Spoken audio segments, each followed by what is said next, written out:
Tatlong araw bago ang Semana Santa 2025, inaasahan ang pagdagsa ng mga pasahero sa Ninoy Aquino International Airport o NAIA. Tinatayang aabot daw yan sa 150,000 na pasahero kada araw. At live mula sa NAIA Terminal 3 sa Pasay, nasa frontline ng balitang yan, si Gerard de la Peña. Gerard, ito nga, ilang araw pa bago ang ang Holy Week, pero marami namang mga pasahero dyan. Alam mo, Ruth, parami na nga ng parami mga pasahero dito sa NAIA.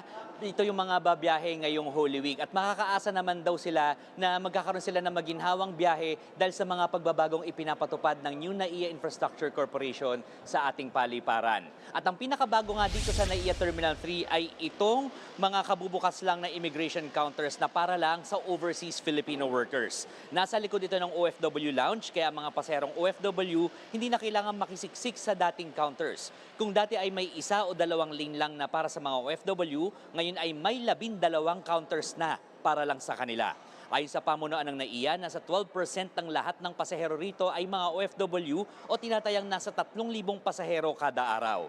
Malaking ginhawa ito para sa OFW. At para naman sa mga hindi OFW, mababawasan naman ang pumipila sa regular lanes ng immigration. Bukod dito, nauna nang nagpatupad ng mga pagbabago ang NNIC sa curbside o sa papasok ng terminal. Mas maluwag na ngayon ang mga daanan at mas marami na ring available na parking spaces matapos itaas ang singil sa parking kung saan naiwasan na ang pagparada ng mga sasakyan na wala namang hinahatid o sinusundong pasahero.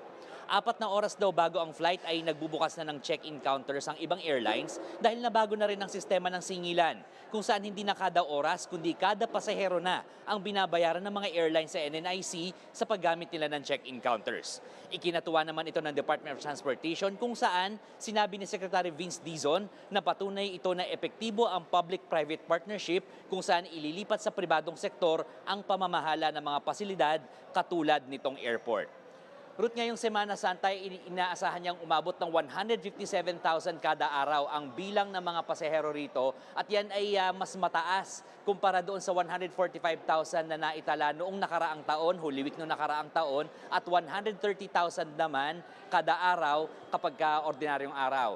Kaya naman timing na timing daw ang mga pagbabago ipinapatupad dito sa airport. Ruth. Gerard, tanungin na lang din kita kasi nga may naghain ng temporary restraining order sa Korte Suprema laban dyan dun sa mga operators, no? Dyan sa yung private operators ng airport. Meron na ba silang reaction tungkol dyan, pati ang DOTR? Ruth, tumanggi na munang mag-react dyan o magbigay ng pahayag ang NNIC at ang DOTR dahil nga nasa korte na ito. Pero naninindigan ang DOTR, sinabi kanina ni Secretary Vince Dizon, na tama ang pinasok na kontrata ng pamahalaan at walang irregular tungkol dito. Ruth. Yan po ang Express Report ni Gerard de la Peña. Mga kapatid, ako po si Ruth Cabal. Maging maalam at may pakialam sa mga may init at rumaratsyadang balita sa Frontline Express. Para maging updated sa balitaan, mag-subscribe lang sa social media pages ng News 5.